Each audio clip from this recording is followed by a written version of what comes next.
Hi, sweet one, and welcome to this week's episode of Embodied Divinity. I'm so happy to be here with you today. Let's start out with a collective deep breath in through your nose and out through your mouth. This week has felt like fire in my bones.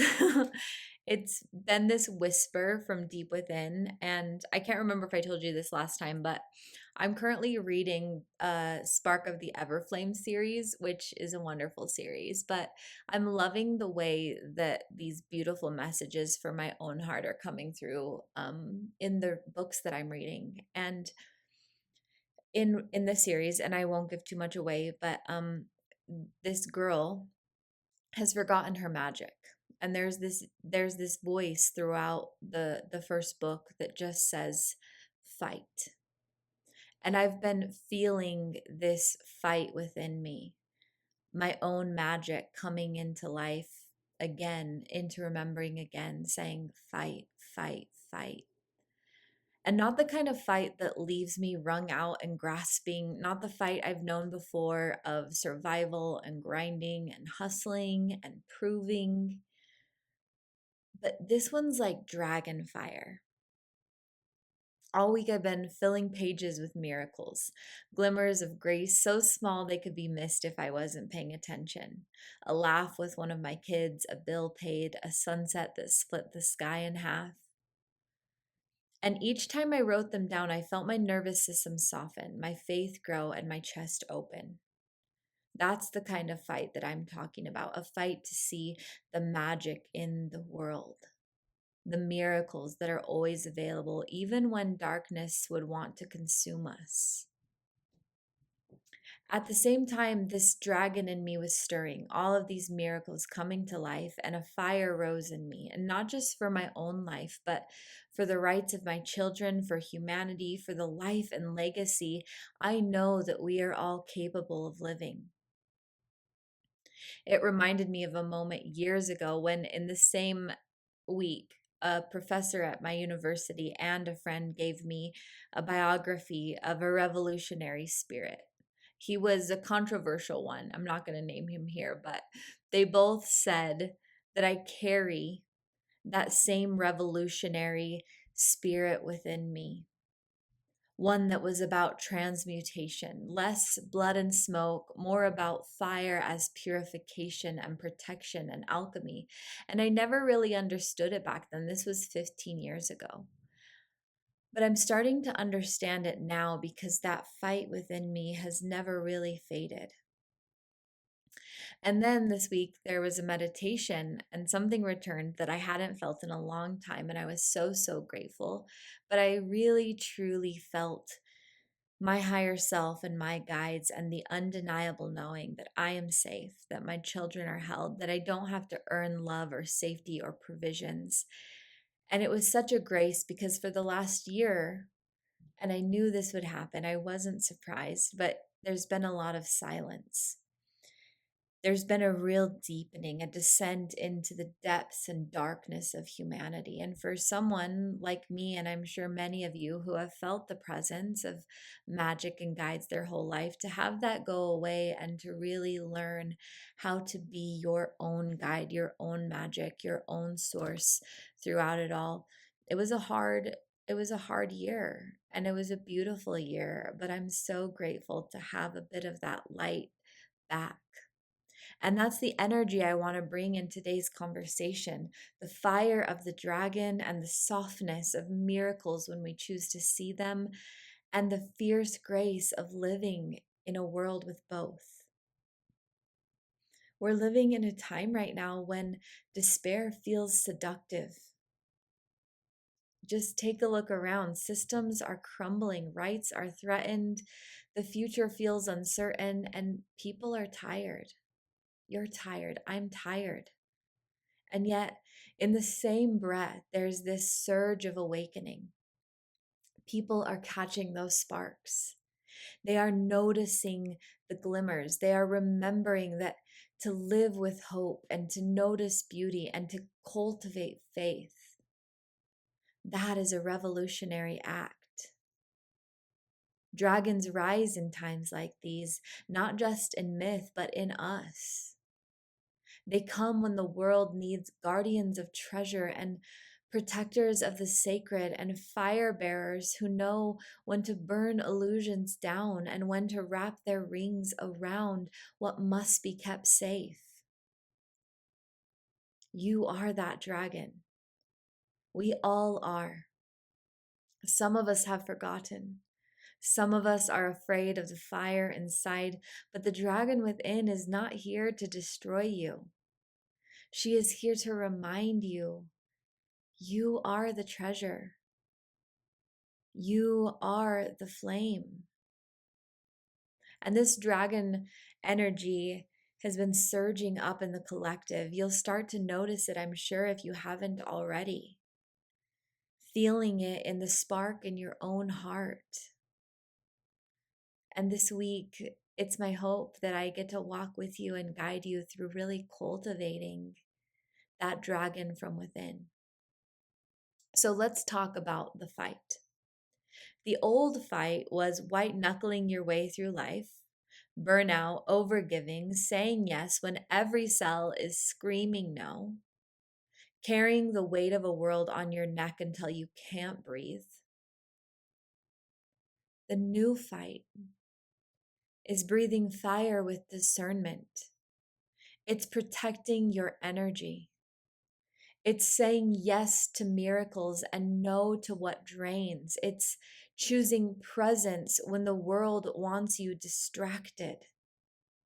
Fighting not against life, but for the life you came here to live. The dragon doesn't fight everything. The dragon chooses wisely what deserves her fire. And that is your invitation.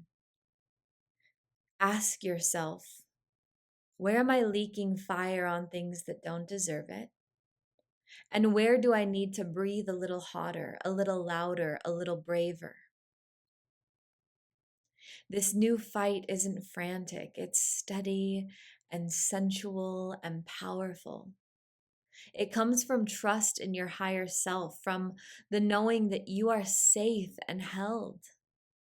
And when you know you don't have to earn your place in the universe, your fire becomes clearer and purer and unstoppable. Here's a couple fun ways you can start to cultivate and embody your own dragon fire without burning out. Number one, miracle journaling. I've been doing this for the last couple weeks, and oh my goodness, has it been exactly what I needed. I've been carrying around a notebook with me. If that's not your style, you can do it in your phone. Um, and for starters, you can just write down 3 small miracles you notice. But I just wrote down every single miracle I noticed. I was ready to just dive all the way into this. And I almost every day, I filled up an entire page of things. It's about training your eyes to see what's working. And what this does is it shifts your nervous system from survival to trust, and it teaches your fire where to flow. For me, it was really simple things and sometimes bigger things. There were a couple moments last week when I went outside and it literally felt like the weather was cultivated just for me. Like one day it was the perfect temperature for my body. There was like this warm essence in the air, but cloud cover. Another day, I was deeply releasing and I asked the universe, please just let it rain. I've been missing Washington, where I moved from about 3 years ago. I've been missing the rain and the ocean so much. And I said, please just let it rain. And literally 10 minutes later, there was a 7-minute downpour. And I just sat outside and let the rain fall over me. And then it stopped and it returned to sun. And it was exactly what I needed. There were other things, like one day I went to see my mom and she bought me my favorite sandwich. There was an unexpected payment of $400 in my PayPal account. Those were some bigger, funner ones. But the small ones, the laughter I noticed with my kids when they came in my room one night, or the way the pen felt perfect in my hand, those were the ones that showed me just how magical this life was. So, miracle journaling, step one. Number two, dragon breath. You stand tall, your feet are nice and grounded, which means your knees are just a little bit bent. And you inhale deeply and you exhale with a forceful as if breathing fire out of your mouth. And let your body shake off stagnancy. Do it 3 times and notice the heat in your belly.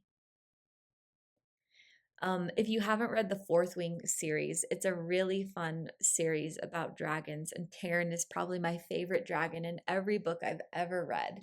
But it kind of helps you as you're breathing this. I like to visualize dragons I know from fantasy books, and so that's a great one if you haven't read it. Number 3 is the guardian visualization, because dragons aren't just fire breathers, they're also protectors. So you're going to close your eyes and you're going to see a dragon wrapping its wings around you, protecting you, your family, your legacy, your body. You're going to feel her scales at your back, her breath warming your chest, and let yourself know, I am held and I am safe. And do this as much as you need throughout the day. And the last one is the trust ritual. Each night, simply whisper, I receive, I trust, I am safe. And let it imprint into your body and cells as you fall asleep. On Wednesday, I'll be releasing a dragon meditation that will help you get there. But for now, these rituals are really, really powerful and also fun, because I think we need a little bit more fun, especially those of us who are moving through a whole new rebirth once again, especially like I know many of you, like my own journey, has done this 1,000 times in this lifetime. And with the current weight of oppression kind of looming over us and outside forces, we need all the fun we can get. And that's its own sort of rebellion. I want you to remember this as we do this work together this week. You are not here to grind yourself into dust. You are not here to burn out proving your worth. You are here to breathe fire with discernment, to guard the treasure that is your life, to notice miracles in the cracks of your day and live as the revolution you long for. You are the dragon, you are the flame, you are the miracle. And the world doesn't need another exhausted fighter. The world needs you alive and fierce and soft and sensual and unapologetically powerful. Let this be your latest awakening. Let it be the week you stop dimming, stop leaking, stop doubting, and rise into your dragon fire. Breathe your miracle into the world, because the revolution begins in you. And from there, it spreads like a wildfire. I love you guys so much, and truly, it brings me so much joy to sit with you in these conversations. If this episode resonated with you, I invite you deeper. On Wednesday, like I said, I have a meditation called Dragon of Light, Breathing Fire and Receiving Miracles. That's a journey into your own fire, your own wings, and your own miracles. And also my Inner Child Guidebook, or the Inner Child Oracle cards, or my book Breathe Deep and Plan on Miracles are amazing resources for any phase of this healing journey, to bring a little bit of joy and hope and miracles into your life. I love you guys so much. Until next time, breathe deep and plan on miracles. Talk soon.